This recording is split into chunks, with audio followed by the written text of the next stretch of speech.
I'm ready. All you have to do is flip that switch. It tells Mr. Riegler where we are. Only you can get close enough.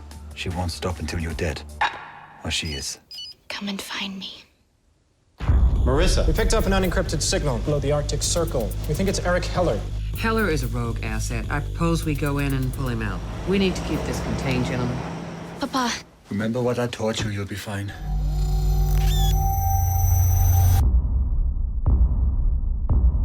Heller was gone, but we found this kid. I want to speak to Marissa Fiegler. My name is Marissa Vagler. You wanted to speak to me? It's okay. All right, Hanna broke down to whoop your ass. That's what she'll do. This girl's badass, man. She'll whoop your ass and your balls. Yeah. She'll whoop your ass and not in just some crappy dream sequence. Well, just don't try to kiss her. Yeah, and she'll tell you exactly where she missed hitting you, or what she intended to do in the first place. Oh yeah, she's fucking nuts. No, this girl, where your balls is earrings when she's walking away. This girl's a badass. She's been trained. Yes. To be an assassin. Not only has she been trained, because the movie opens up very, mysteriously. Like there's this girl in the woods being raised by a father. Eric Bana. Eric Bana. And Eric Bana's a Hulk, so he's a good trainer. He's got to live out in the woods. General Ross is looking for his ass. I think Liam Neeson wasn't available for training training duty. Actually, I think this girl could give Liam Neeson a run for his money. She does have a specific set of skills. Oh yeah, no, she's being trained out in the woods by her father. They're obviously hiding out from something, because all this training is to get her ready for what? Well, you find out that this girl, she's a government experiment. She's been raised to have like a great stamina, great strength, probably be a little more courageous than that. She's raised to be Captain America. Yeah. She's raised to have She is enhanced Captain intelligence, enhanced reflexes, enhanced strength, and decreased emotional response. Yes. In other words, the perfect military killer. Unless you turn on the radio, and then her emotional response is, electricity! What is this? Oh yeah, Stop it! It's interesting to see this girl, because her father finally tells her. Eric Bana says, "Look, I'm gonna pull out this box right here, and this button is going to be there, and it's going to light up every now and then. And anytime you feel like you are ready to enter the world, you go and press that button. The only catch is that there's going to be this bitch out to run to kill you. She's going to be on your ass every minute that she can be. It's a CIA agent. It's like, I thought it was going to be Frank Langella with half a face. So you got to kill this bitch first. Yeah. No, she's coming after you, and it's a CIA operative played by Cate Blanchett. Yeah, who has done a lot of crooked shit, and I guess she feels like this girl's a threat to her. So she's basically one of them not going to walk away from this movie alive. Well, she's the last part of an operation that Cate Blanchett was heavily involved in, that she was supposed to have mopped up totally, which she had personally killed every other kid in this program except for the one that got away, thanks to Eric Bana, the agent, who, quite frankly, felt guilty about the entire thing. Yeah. And so you end up with he ends up training this girl out in the middle of nowhere until she is indeed ready. And then what do you get? You get Hanna taking some motherfuckers out in the real world. You get a nice big dose of revenge.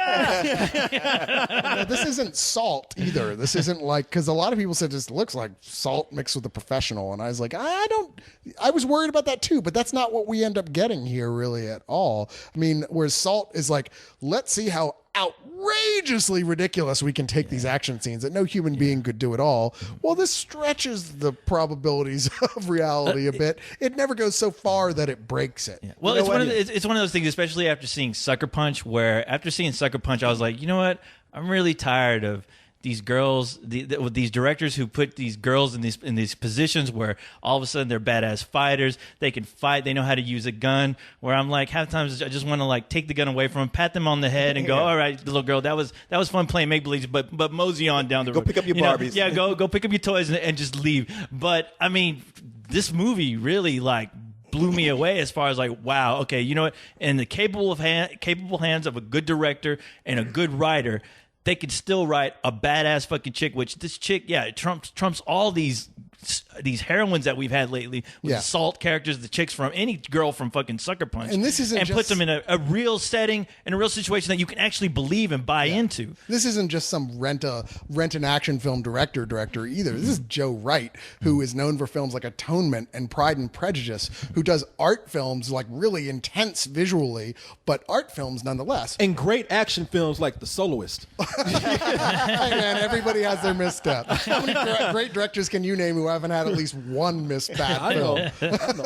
Don't be thinking, what is that? What is that? I just thought it was curious. I looked at the What guy. a dick move. I know, man. I looked at his roster of work, and I just found it interesting that he directed the Robert Downey Jr. movie, the one with the Soloist isn't terrible. Isn't No, it's not. I terrible. never even saw it, so I'm just talking shit. Who was that? Jamie Foxx was in that? Yeah, Jamie Foxx. Oh, they're always- the one who- yeah. I That's just his said, weakest film. Yeah. But It's yeah, not- hey man, you know what? It's not even a bad film. The thing Yeah. is, I just said Soloist, and all of a sudden, I'm like, oh man, why you got to do that? I don't You know, know. you're like It's that. funny because you said in such action films, Soloist. Okay, I was Corey, fucking you're with like that one guy who's always giving fuck. You're like that one interviewer that always has to give Mel Gibson shit whenever he's getting interviewed. Whenever he's sitting, all of a sudden you got to turn into the hot seat. well, why don't you just be quiet? Now, the girl who plays Hanna, what's her name? and how old man. is she? Salaries Ronan. I know, yeah, it's something like that. Irish, something I know. Celtic. Everyone always gives us shit. That we Sorry, can't- we Ronan. don't I think even that's how try. you say her name. Yeah, yeah. And I was standing up here like, I was sweating. Please don't ask me her name. Please don't ask me. But she's awesome here. Oh, No, she's no, great. she is. No. She is. I mean, And creepy looking as hell. Yeah, she's got that that Tilda Swinton look, that redheaded, wild-eyed, no eyelash look. That's just like,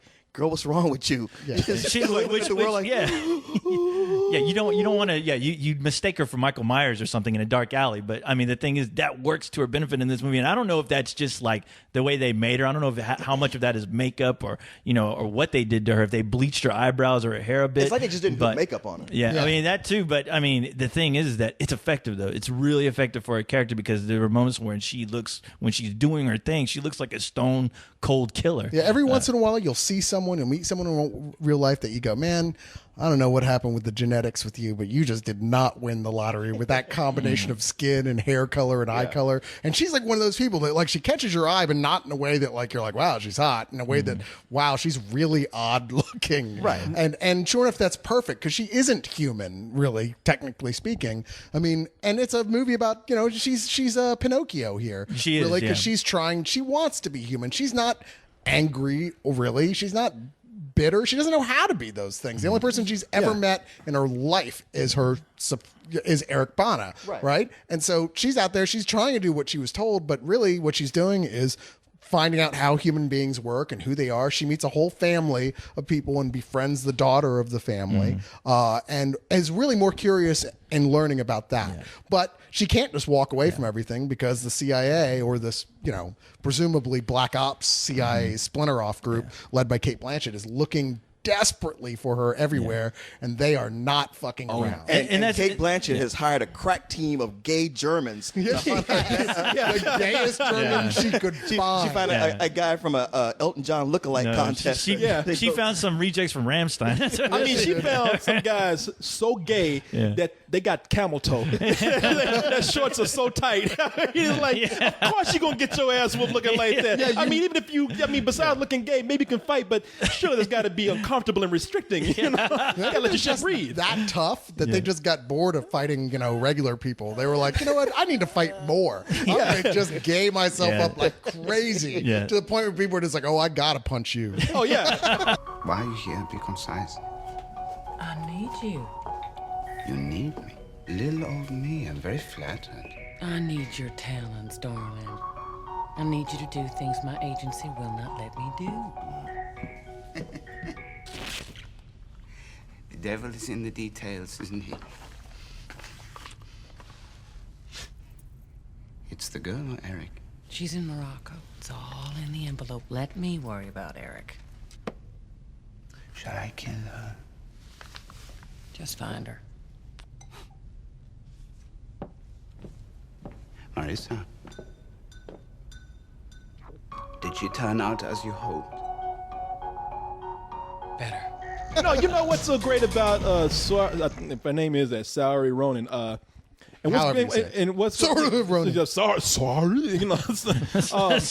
I look at this and after it's been 2 weeks since Sucker Punch came out, but I think it's still relevant in a sense that we have what was thought of in Sucker Punch as a strong feminist film. And you full of shit. I know it's hard to say that with a straight Joe Wright just came out and called Sucker Punch a bunch of bullshit for doing that, for claiming to be a female affirmative film. No, I was it's like, not. good for you, man, because you did. You're the anti-Sucker Punch. I like the way he's like, man, what you did was wrong. That's anti-feminist. Oh, and by the way, that's a strong argument for my movie coming out next week. It's not like go see Hanna, a real strong feminist film coming out April 8th. I know. That guy's wrong, but I'm right. Yeah. Joe Wright. Check out my movie. Now he just sounds like a used car salesman. You're making this guy it's sound not even terrible. trying to like it's so it's so see-through how Sucker Punch is trying to pretend to be like strong woman stuff, and this isn't really even about that at all. Well, no, that's get what into it. Well, I mean, it's not. That's not even the point of this movie. But what you have here now, you look at something like Sucker Punch, and I mean, if you want to go beyond Sucker Punch, there's a lot of people who try to tackle like a strong female, protagonist, a strong female character. They fall into an area where they often fetishize. Their lead characters are their heroine instead of making them a strong character. Sucker Punch is probably one of the worst grossest examples of that ever. And then you look at this; it's the opposite of that. This girl. I mean, she's not. I mean, I think she's going to be a gorgeous girl when she gets older. I mean, she's 16 now. Okay, she's 16. Is the character? Is she 16? She's the character 16 too. Okay. But that's the thing. They make her look younger because they don't do that. This girl is like, I don't need no makeup. Fuck it, I don't even need no robots, dragons, everything. You look I don't need a mini. They all knocked out. You keep that mini skirt and that samurai sword. I mean, you know what? That's the beauty of the movie in that how authentic it looks. It has such a great look. This girl, she's been completely isolated in Siberia, wherever Eric Bana has her, training her, and even like her going into the world, it's kind of like, look, once you push this button, people are going to try to kill you. But she has reached that point of maturity where it's like, I have to get out of here and be a full person, experience the world, even if that means people coming after. Well, looking at her, with the character, because she's stripped of everything that would and normally wear in a movie, they'd say, okay, we got to put you in makeup, do your hair in some kind of cool way. She's a wild child, She's feral. She's got crazy hair, She's got no makeup on, so she looks very young, like a 16-year-old girl normally would, And personality-wise, she's a blank slate beginning this movie. I mean, she is literally her programmed set of instructions with nothing but the desire to be more than that. In the movie, what part of why she's so interesting is not just because of the way she is visually or the way the way they show her kicking ass. It's because we're actually watching this person become a person. I mean, learn about things in regular life that, I like that. That's what's good about the movie. Thing. It is, she has character and she has depth. And you're absolutely right. The movie grows with her. It is her journey. I mean, as soon as we start to follow the story with her, and it's her searching for her soul. Which it comes by as far as when she runs into this family. She sees how they are around each other, and just something that she knows that all of a sudden she knows that it's something she wants. But I mean, that's the great heart of the film. It's not just an all-out action, extravaganza. I mean, there is some depth to these characters, and it's cool how they flesh them all out. And Eric Bana, I mean, there's a guy there who I always thought, man, how did this guy go from like doing the Hulk to basically falling off the face of the earth to where I was like, you know what? I always thought that guy as more of a lead guy than a lot of these lead actors we have in these action roles these days. Yeah. I see him more of a lead action guy more than anyone these days. And he is a filthy Australian coming over here trying to take our job. That's probably why. But he was excellent in this movie, and it really is like, wow, I want to see this guy in more movies, and especially this actress where it's like, wow, she put very little effort, just her mannerisms and what she was using as far as using her face, using her actual acting skills to portray a character that you actually care about, you're rooting for, and you're worried about. What you're saying about Eric Bana is funny that's so notable. Here's a guy not known for action films on the whole, right? Mm-hmm. Definitely not an action type of actor. Joe Wright, definitely not an action type of director, but there's a centerpiece scene in here that is one single shot where Eric Bana takes out a whole room full of people single-handedly. One shot.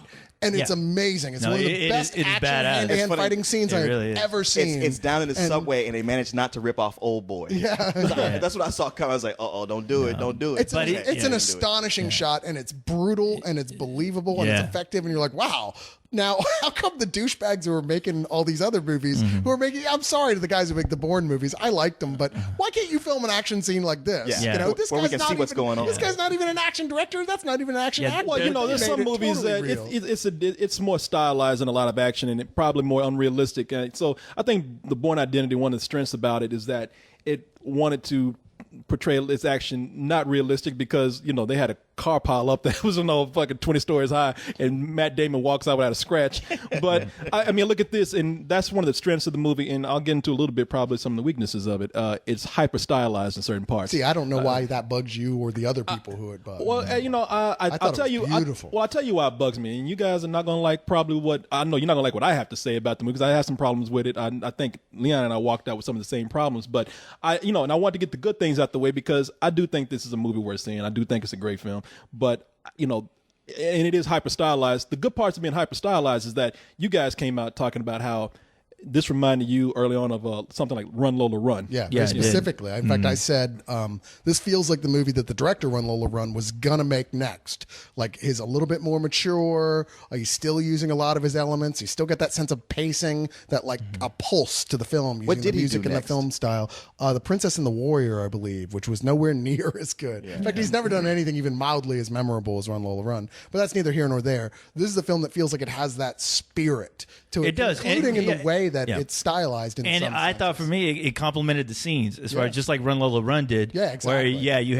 have a really nice stylized bit, and you have a great soundtrack accompanying it, which the soundtrack was done by the Chemical Brothers. Yeah, beautiful. And at least for me, it really did complement a lot of the scenes. No, the soundtrack is great. I mean, I even like what they did with the soundtrack more than I thought they did with something like Daft Punk and Tron, Me too. because I think, you know, after a while Daft Punk kind of crept off into the area of scoring. Well, Daft Punk kept doing in the scenes that were very specifically Daft Punk moments. Look, it's a Daft Punk song. Yo, yeah. And in Hanna, the Chemical Brothers, music is so integrated into the whole film that sometimes you really forget to notice it specifically. Yeah. It's just part of like the motion of the whole. When I thing. saw it, I was just like, I knew the motion. whole time it was the Chemical Brothers, and I liked that. I was like, you know, I like knowing that throughout the whole film, I recognize that it's these guys and their trademark sound, and I appreciate that. I like that a lot. And there's a, you know, I like the style of the editing and a lot of the a lot of the non-traditional things they did with some of the scenes in the movie. There's a part in the movie where Hannah's running. She's escaping from the compound where she's being held in by the CIA. And when she's running, I looked over at Leon like, did he put something in my drink? Because I'm having a freak out right now because she starts running and you see about 10 different Hannah faces on the screen and she's running upside down, you know, right side up, left and right. And I was like, wow, you know, okay, I like that people are telling like a pretty serious story and not afraid to go in and play visually with the film. Now, I'll tell you where that took away from the movie for me. I think after a while, the movie, it did two things. The style didn't keep up through the movie, which I don't mind that. You know, the hyper stylization of it, but I wish it had when the movie kind of slowed down for me. And the reason why it slowed down for me is because I thought some of the characters just became flat after a while. Cate Blanchett, I thought she was sneering through the whole film. She's a great actress. I like her. She had a southern drawl, and I thought that she was just typical, you know, villainous in the film. Same thing goes for the guys that she hired to go after Hanna.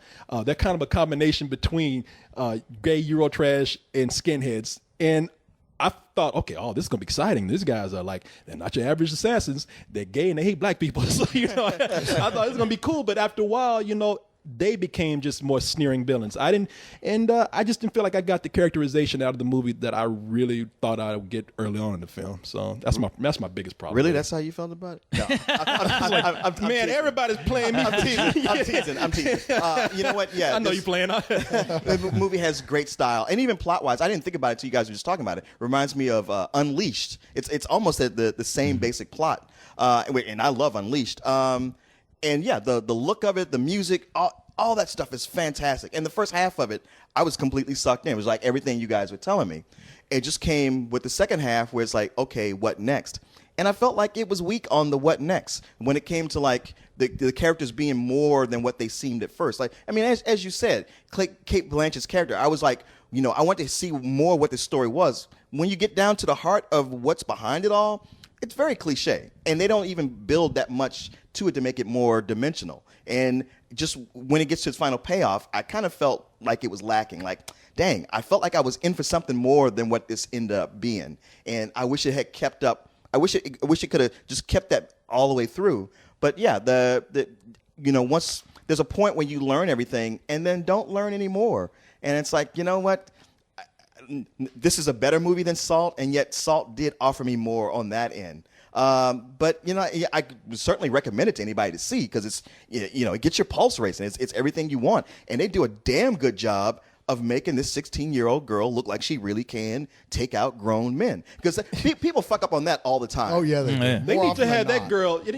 Anna don't need to be kept a secret by the government. They need to have that girl work for Dateline.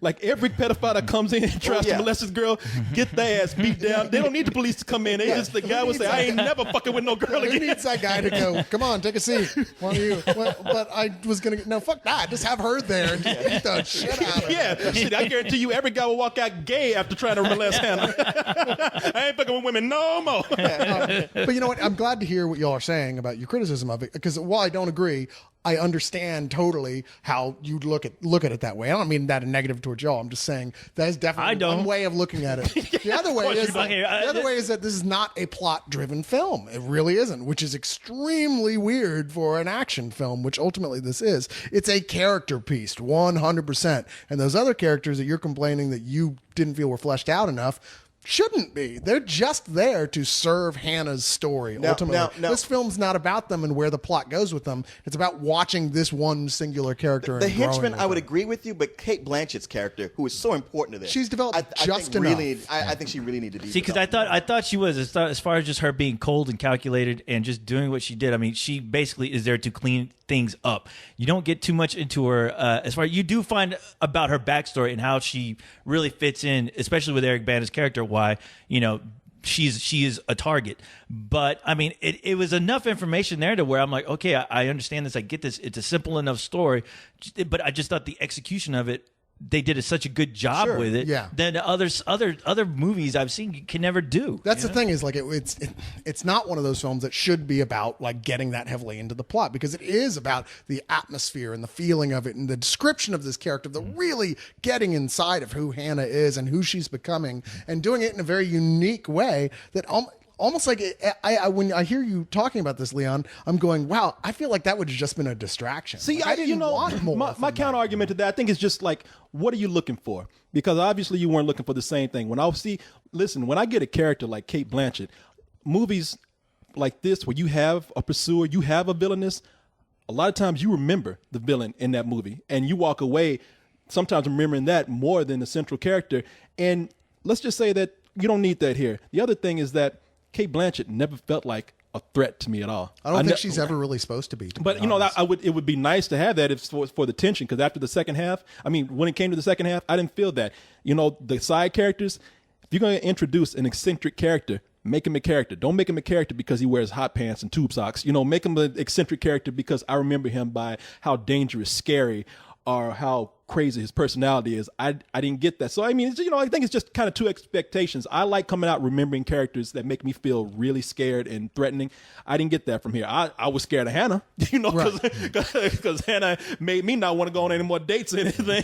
Which I thought. I mean, but you saying about scary characters, I thought Kate Blanchett was scary. I thought those henchmen were fucking crazy and nuts. Sometimes the less you know, the better. And I feel that's like the thing, and that's what I liked about. I mean, they didn't make them into cartoon characters, which a lot of these movies. You didn't think so? That's exactly that's how I thought of them. No, not at all. Well, they don't give you enough to. Yeah, they're not drawn very deeply at all, and that's not good. I mean, you get cartoon no. But I'm saying as far as like exaggerating what they are, that they are killers, and showing them get to the point where it's so ruthless that it becomes silly. I didn't get that. I honestly didn't get that. Well, I'll tell you a good thing about it is that even though I felt like the middle was slow, because I was like waiting for it to build up. I was like, man, that momentum it had before. I wish it was going on there. While I didn't get it back, I will say that it did a good job at bringing it back on Hannah. If you want to talk about, making Hannah your center piece here and making it about her, it was cool to at least see her try to adjust to around normal people. Because that is one thing that did make me scared. I was just like, damn, everybody Hannah runs into, they're going to get killed. Not by Hannah, just because Hannah's trouble. Which was which was a good part of the tension in the middle part of the movie, because she's hanging out with his family, and all you're thinking about is like, it's gonna suck when something happens to this family or based on anyone her else she's friendly and to. how Hannah's that and how cousin it's gonna, that you don't ever want to hang out with. Hannah's that drug dealing or drug using cousin where it's like, hey man, you're gonna get into trouble. I die hanging around that person. She's that one cousin that always has to bring a gun to the goddamn family reunion. And start some shit. Listen, I need to run up the street. I need you to hold this bag for me. Yeah.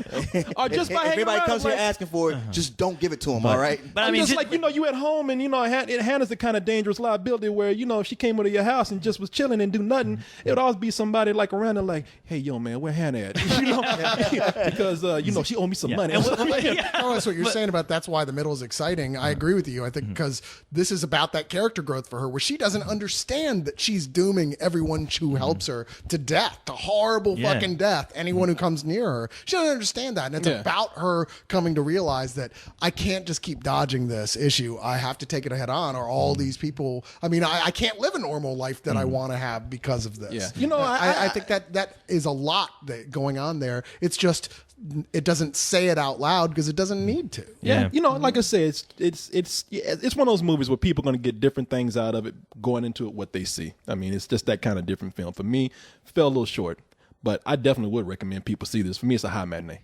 Yeah, you know what? I would parrot everything you're saying. I mean, Then say it like this. I love almost everything. Why don't you go jump on the shoulder right now, Leon? All right? Because apparently that's exactly what you are in this review, a goddamn parrot. All right? Get over there. Give him a second. Give him a so second. you jump on his shoulder. No. Hey, get on his shoulder. I'll throw you a goddamn cracker. All right? I'll throw you a goddamn cracker Give him a right second, now. and they'll be making fun of the cracker. Yeah. It's gonna be funny when Corey's stealing that cracker from you, Leon. All right? It is a movie I would recommend to anybody who told me they thought they were going to see it. I'd be like, by all means, go. It's an exciting movie. It's beautiful. It's a mix between an action film and an art film. It really has that sensibility, and it's awesome. And I just wish that the third act of it had satisfied me. I mean, when you guys say like, oh, it didn't need to do that, but I think of a movie like you've just been compared to a lot, La Femme Nikita. La Femme Nikita left me feeling satisfied at the end. It gave me all that stuff that I wanted, and this movie just fell short. It's not a big drop, but it was just enough to keep me from going full price. But I give it a very high matinee. See, I absolutely adore this film, and I feel like the third act was incredibly strong for me. I feel like it's a much more experimental film artistically than La Femme Nikita was, which was really in many ways a pretty straight action film. It was just one with plot elements we hadn't really seen anywhere else, but we've seen about 1 billion times since then. Yeah, it was influential. I adored almost every frame of this film, and I think that a lot of that had to do with Joe Wright and the way that he chose to film these scenes, the art that he put into the cinematography, the choice of music that went with it. I just thought it was paced better than almost anything I've seen in a long time. You say it's slow, Corey. I say there wasn't a moment in this film that was slow. So even when they're sitting around talking, when it's pensive, when she's just thinking and looking at stuff, the camera never stops doing new and exciting things. The music never stops being in your face saying, man, shit is tense. This worked for me in every way a movie like this should, and it is a very high, enthusiastic, full price. Well, I say... Quiet you. Give your wrong opinion. Cyrus, can I jump on your shoulder right now?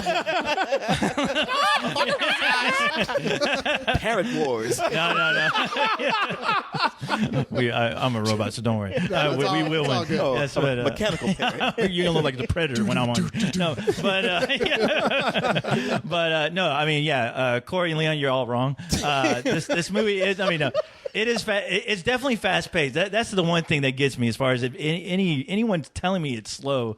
It really baffles my mind. Oh, is that who said it? Oh, I'm sorry, I wasn't paying attention. I tuned out. No, but I mean, the thing is, it's a fast, intense film for me. I mean, it really did. I mean, I was thinking the same thing you were in the theater. Thinking, wow, this is the first movie I've seen in a long time that I actually kind of missed, and all I thought about was Run Lola Run, as far as just the pace and just the visuals of that film. Where you're right. I mean, this should have been directed by that director of Run Lola Run. And as far as Tom Twyker, yes, that's it. You fucked up. This is the movie you should have made, and you fucked up. Yep. But the thing is that what I really loved about this movie was they made a main character deliver on being the badass she was born to be. I mean, she earned her badassery. Yeah, she This did. is the first movie in a long time, next to like Hobo with a Shotgun or something like that, where a female for once, I don't like look at and kind of chuckle like, girls can't fight. And I was like watching her just steal the scenery, and even Eric Bana, where you're like, fuck, dude.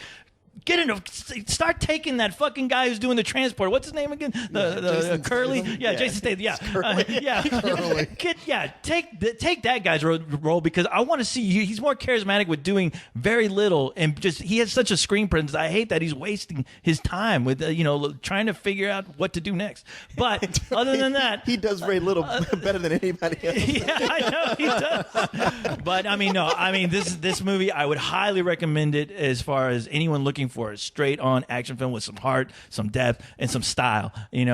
Go see this fucking film. This is a full price for me. If the fucking chick grew out fucking a jetpack out of her back, it'd be better than sex, but it's not. But I mean, I appreciate this kind of filmmaking, which I miss sometimes. Like sitting in the theater, I'm like, wow, I miss a simple story like this. Really like getting to the meat of what it is and really like awing me, like giving me a reason to be in a theater. You know? Nobody's making the art action movies anymore. No, and it's sad. really kind of almost a dead art form at this point. And this is why one of the reasons I'm so excited about this, because examples of that in the past are much beloved by me. Like, wow, I hope guys like Joe Wright do go, you know what? I am tired of cookie cutter, overly complicated Hollywood action films where you're like, okay, these are the same plot elements we've seen before, just with a plot, just with a the stuff in between it that makes no sense and lots of ridiculous shit. Let's just get back to the basics and let's direct a good movie. Look at those old school fucking action films back then where they were basic. They were very basic. They don't get all convoluted with bullshit. I mean, it's easy to do. It's like people want to do something a little different, put in some of my own little quirkiness and whatever, and it just comes out being shit, and you don't care. Don't wish for that too hard. Yeah, speaking of the Hulk, anybody remember the last go tried to make an art action film out of that? Oh, well. That's so far as they tried doing art action films. When I look at that movie, I don't see anything artsy. The Hulk, I mean, the only thing artsy about it was that Ang Lee's name was on it. I was going to say, but other than that, nothing in it is artsy no, at all. not at all. And yeah, if you're considering that fucking bullshit paneling that he did with I those know, scenes, I'm like, that's not art. That is not art. That's called shit. So he was trying to get back to the comic book, showing it in panels. I'm like, you know what? Fuck you. Yeah, I don't read comics. We should actually get directors who like comics to make comic movies. Just a suggestion. Yeah, I just don't understand. Maybe I just don't understand what the big deal is about Hanna herself. I mean, fuck, you got kids shooting up schools and joining gangs. I mean, Hanna ain't nothing compared to like some 15-year-old gun-toting kid in Compton. She comes back out going, I ain't going in there. Wait a minute, what's that? They sent her to a school in Compton, and she comes out going like, I ain't going back in there. She come out running. I can't fuck with that. Hire them motherfuckers. Well, to be clear, anybody that white should not go in. Just right out the get-go, right out of the starting gate. Do not even walk into that. Where you going, girl? You lost. This is your mission, Hanna. You have to clear the school. Come back a week later, she's turning tricks on the corner. Like, it's a living. She'd be running Kate Blanchett. You my little assassin now. What do you want, Marissa? I need you to do things my agency will not let me do. The girl is still alive. If we're going to be friends, you're going to have to be honest. I'd like to have a friend. What is it? It's something about me. I don't understand the rest of it. What's wrong with you? Whatever you do, promise not to follow me. I promise. Hello!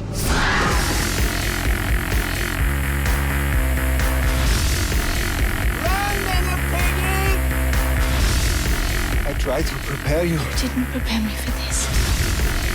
Sometimes children are bad people too. Did she turn out as you hoped?